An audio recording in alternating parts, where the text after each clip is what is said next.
Okay, I have a couple of minutes here, and I wanted to just talk about shock collars because I wanted to respond to my guru, Susan Garrett, who she posted a thing recently about the ban of shock collars in England, saying that she thought it was a little bit sad, and her reasoning for thinking it was a little bit sad was partly that that it was managing rather than training people.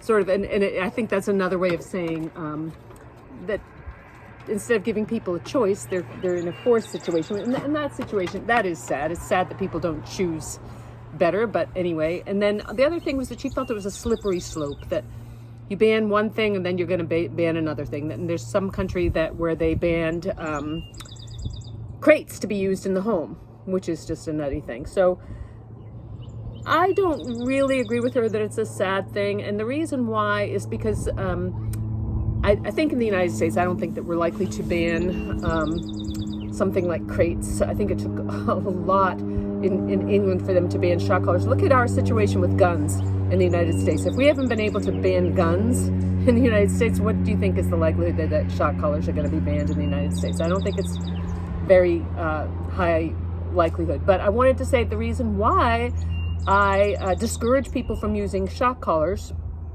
and the biggest problems with them are, in case you're one of the many thousands of people who have considered using them and getting them, and the biggest thing is that I think that people have the mistaken notion that if you're having difficulty with your dog and you can't train your dog with reinforcement, that a shock collar is kind of like a guarantee. Like then once you have the shock collar, that you have that sense that you can let your dog off leash and you can make your dog come back. You can force your dog to come back. You can absolutely control your dog. And you know what? That is a mistaken notion. I see all the time situations where shock collars actually don't work, where the dog takes off and either gets out of range, or perhaps the battery dies, or something goes wrong, or even just the dog just is so excited by their prey reaction. When dogs are hunting prey, they run through briars and bushes and over rocks and through streams, and they might not just feel that shock. Now, a lot of times people say when they train the shock collar that they use it at a very, very low setting.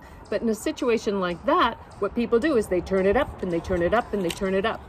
And there are situations where shock collars not only fail to shock, but sometimes they fail to shut off. And so shock collars, you get that idea that a shock collar reduces your risk and makes your dog under better control. But in fact, that's not really true. One of the things that happens, I've noticed with dogs that are trained with shock, is that the stakes are higher. So now they're more aroused, right? Imagine if you were playing a game of tennis, you're playing the game of tennis, you're into it. But suddenly if there's a shock collar on your ankle, that if you miss a shot, you're going to get a shock. Imagine how you would have more adrenaline flowing through your body. So dogs that are anticipating that possibility that they will get a shock, a lot of times are really more aroused and they're more anxious. So when a dog is more aroused and more anxious, they are more likely to bite. They are more likely to make a mistake. And so sometimes I'm not saying that shock collars never work. I think that that they can work, but the problem of it is that they don't work the way that people think that they're going to work. They don't just target that one behavior. Unless you really, really are an expert and you really, really know what you're doing, what happens is you not only damage the dog, like say the dog is not coming when called, not only do you damage the dog's interest in taking off into the world, but you make them anxious about things that are out there in the world. So say, for example, your dog didn't come when called because the dog was out there pooping, and you shock the dog. You don't know, you can't see the dog when you push your button, and you shock the dog because you want the dog to come, and he happens to be pooping. So then he gets anxious about pooping outside. So all of a sudden your dog is peeing and pooping in the house, and you don't understand why, because you did not intend to punish that behavior. Or sometimes people might shock the dog because they're approaching another dog, and the dog doesn't understand where that stimulus came from. and blames it on the other dog, and now aggresses on the other dog, or aggresses on something else that is in their environment when they feel that stimulus. So it can also, I've seen dogs, I had a dog that had been shocked for barking at people going by the house, and it was not working.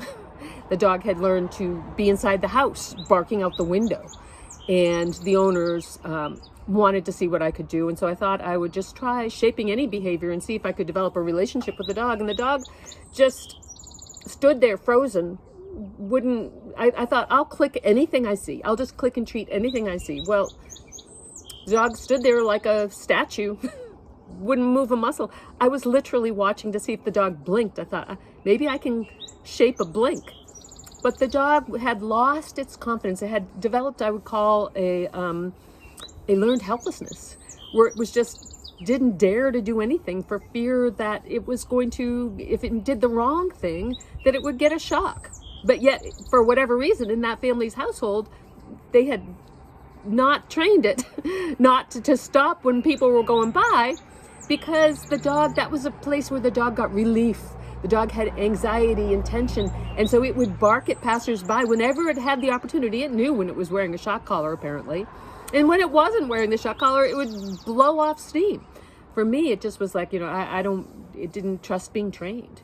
And so I would never put a shock collar on the dog, but it was like, I'm not gonna do anything just in case you pull one out, Yeah. And then the other thing is that, it can just simply not work. There are stories of shock collars that have gotten stuck on, shock collars that don't work, that don't shock when you think they're going to. So if you're thinking, I really want to make this happen. I'm going to make the dog come when called. I'm going to make the dog stay in the yard. And people think that the electric fences, I'm making the dog stay in the yard.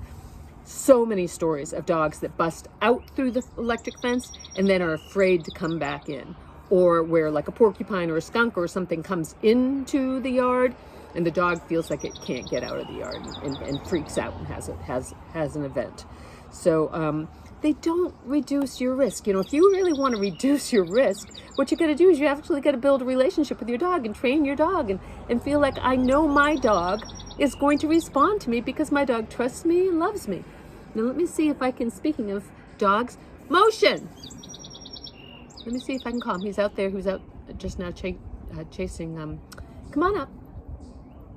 He was out there chasing chipmunks. Good boy.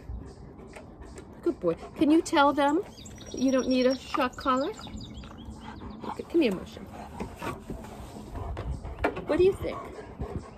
So he was way the heck out in the yard, and I called him, and I just know he's going to come because he loves me. He trusts me. Motion hand. Are you my good boy? You don't want to damage your dog's relationship, especially if you've got a puppy. Please don't shock your puppy.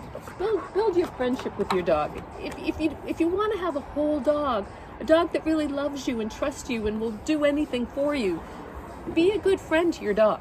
You don't need a shock collar to train your dog, and it's not going to make it like more guaranteed or more reliable. Sometimes people think if I start right out and I start shaking, I'll start shocking the dog when it's a puppy. It will never make that mistake. And in fact, that's not the case. Whoopsie, look at these guys playing.